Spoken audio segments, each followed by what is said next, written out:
Yeah. Yeah, it was a great day. A lot of great recruits and families. Good to see the families of the players here as well, and then great to see the students out here. It's great to have roosters out here to provide food for them, but good for them just to see them live and in color.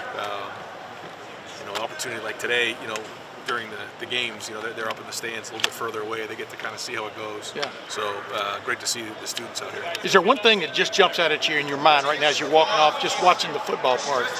I think we're playing hard. I think guys are working at it. We certainly have some guys who are missing on both sides of the ball, Yeah. but overall, I thought the defense brought it today. I thought they played really well. We pretty much dominated today's win or loser. There's a lot of pieces that come with it. We tried a couple situations coming out, third down, with the ball down in the red zone. So that was good to get that. We'll get on film and keep growing. But a lot of the young guys are really grinding, stacking days, getting better. But I thought it was really good job by the defense today, in particular the defensive line, a bunch of sacks. Right. The two times that we've seen the defensive line the last two practices, they've had really good days. How are you gauging that in the spring when the offensive line might be trying to learn blocking schemes and whatnot? Yeah, it's all part of the process. But at the end of the day, it's a win or lose day. You either win or you lose, and that's how you evaluate it on a daily basis. Now we all know that there's a process to getting to August, and then from August getting to the season. But we evaluate it on a week-to-week basis. Did you get better? Did you get worse? We grade every practice and figure out where guys are at. Did they grade a champion or not? Brian, Cardell team is fresh today. He's done the flash all spring. What has impressed you the most about him, and how far along is he? Well, there's a lot to be impressed with Cardell, but I think the first thing is just his maturity when he came here. Right from the jump, we do meetings where we kind of have everybody in the building go through each guy and to a person. Just the feedback we're getting from academics, from nutritionists, from strength and conditioning, position coaches, player development. Everyone has such great things to say about Cardell off the field. It translates on the field as well. He's prepared. He takes care of his business and very, very mature.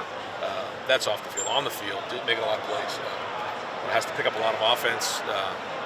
For a young player, he's got a pretty mature route tree. Does a nice job around the scrimmage. Catches the ball strong, makes plays. All really encouraging signs.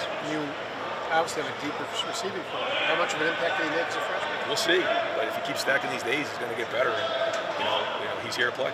Ryan, I don't know how long that would take. It just happened, but when somebody goes down like Jihad did, I know it's spring ball. You've got a long way to go. Yeah. What goes through a coach's mind? Who's next here? How do we get through a practice? Something unexpected like that. Yeah, it's never good. The first thing you ask is, how stable is that knee? We got great, good information back. We'll have to get it evaluated. But you hold your breath, because you just don't know how stable that knee. Anytime you're doing it for me, felt like it was. We'll get it evaluated for sure and make sure that we cross every T on this thing and dot every I. But yeah, you hold your breath in moments like this, and it's one of those things. That's why we only, now that play was in 7-on-7, so we try to have as many controlled situations as possible. But we also got to play the game, so it's that back and forth we go there. But Jihad's had a really good spring, and hopefully we can get it back here soon. It's felt like Cam has had a good spring in that spot too. You noticed Martinez helping the nickel more. Looks like he's comfortable. I don't know how you take it. Yeah, I think he is. Here's somebody who played quarterback in high school and played offense and learning to play the position. And now he's really starting to come around. I think he's learning the defense. He's playing with more confidence, like you said. And so I think we'll try to get an idea as we get through the end of the spring, kind of the body of work. But we've seen some good things out of him. Kenyatta Jackson seems to have flashed, at least the two times we've gotten to watch extended screen. What's your impression of him? Yeah, I think you're exactly right. I think when you're talking about D-line, the first thing is, can you flash? Or can you make plays? I think you can check that box with Kenyatta. He does. And then it becomes the consistency. And I know he's building on that, but the work he put in last year, the work he's putting in this spring is going to pay off. He's got a lot of talent. And we're going to need him to step up and be a contributor this season. Is there anything you can say about Zen not being out here today and how that might impact the right tackle competition? Yeah, we don't see that being a long-term issue, so hope to get him out here again before the end of spring. Brian, you mentioned the importance of getting consistency inside from the start of the practice to the end. It looked like Mike, Tyler, and Ty all flashed from start to finish. So just going to talk about their growth in that aspect of it. Yeah, I think when you look at the inside guys between Ty, between Tyleek, Mike, Jaden, even some of the younger guys like Hero, they're stacking days and they're putting in, a lot of plays back to back to back. And so that's part playing in the D line. It's one thing just to go in there for a series and flash, like we just talked about. It's another thing to grind and do the dirty work. We're starting to see that out of that group, and they're getting calloused, and I think that's going to really pay dividends down the road. What do you think of the day the quarterbacks had? Hard to tell. Some things that when you take a sack, was somebody open? You have to look at it on film. It's hard. That's why I have that iPad out there to try to see, can I get upset or not? Because what you don't want to do is throw into a crowd when there's nobody open. We are down some receivers, but then there's times where guys are open and they have to let it go, and so if they're holding on to it too long, that's a mistake. So, it wasn't ideal. Anytime the offense doesn't win, it's going to be the quarterback's responsibility to lead the team down the field, but we'll have to look at the film and see how it was. Yeah, Delton Hayden and Chip Trainum both seem to have a good day today. Do you agree? I mean, they're out here every day. They're practicing, they're grinding, and they're guys that you can count on. And you can see that today. Chip took a lot of reps right there and finished off the drive. And so he's put in a great off season and is healthy again, and that's great. So, but he and Dallin ran really hard today. I thought it was good. It looked like Trayvon's progressing some individual stuff early on as he come. Man, it was great to see. Great to see Trey out there in individual drills today. Great to see him moving around again. You can start to see that energy and that look in his eye. He's been dying to get out here, so that was a great sign today to see him out there in individual drills. What's your general take on the quarterback situation? Yeah, I think it's a day-to-day process. They're growing. They're learning. Every time you're out there with the first team, it's different than when you're a backup. And there are good days, there are not so good days. And the whole thing is, can you learn from your failures? When you do well, it's great, but we're all going to fail. And that's the thing when you look at the elite quarterbacks, whether it's in the NFL or in college, they learn from their mistakes quickly. They don't make the same mistake twice. And so these guys are making mistakes just like any quarterback would. How quickly can they learn from those mistakes and grow? It's very hard to tell sometimes in a practice like this. It's a little chaotic and everything like that. So, and they're also not live. But it's all about decision making and moving the team down the field. We'll keep evaluating it. I think there's been some good things, but a lot to grow from. You talked about before the spring how ideally you'd like to maybe have an idea of who it is by the end of the spring. Does that still seem like it's a feasible thing? I hope so. I hope so. I'd like to see one of the two really step out. I don't think we've seen that yet, but it'd be nice to see kind of one of them kind of separate from the other. But that takes a few practices in a row of consistent play. Ryan, when we've been in here, we know that they're getting both opportunities with the ones and twos, and that rotation is continuing. Is there a part of you is there a temptation that's like, ooh, I think this guy's playing well today, I'd like to see him do more with the ones? Do you have to fight against that, or is it easy for you to say, this is our plan, we're going throughout spring this way? Yeah, I think you have to stay consistent with that, because when you take the body of work as a whole, then you can kind of, it's comparable.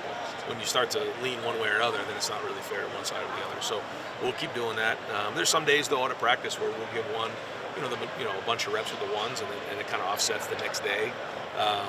But there's a significant drop off with the twos, so you want to make sure you can figure that out. And over the years, we've done the same thing with other quarterback battles. I remember when CJ would be with the twos, he would still move the team down the field, and so that's something that you just look for in a quarterback.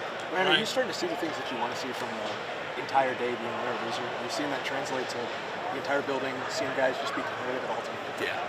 I think I saw an article by one of our DBs in one of the media days when the DBs were out here, and he was just talking about how much this whole spring and how so much of our program is about competing, and it's about winning and losing every day, and that's what we want to create, and that's what a day like today is all about. And you got to I don't want to put words in your mouth. You got to like the way the defense is going about things. Like you said, head coach, you got to feel good one day, one playing bad the next. Right. But what do you think about just the esprit de corps of this defense? Yeah, I think it's growing. I think you're seeing confidence when you're not doing something for the first time. Then you can figure out how you do it, not what to do. Last year it was what do you do? Yeah. Now it's how to do it. I also think our coaches have a better feel for our personnel. Made some changes. I think we still need to tweak some things, but our really good players have to play really good.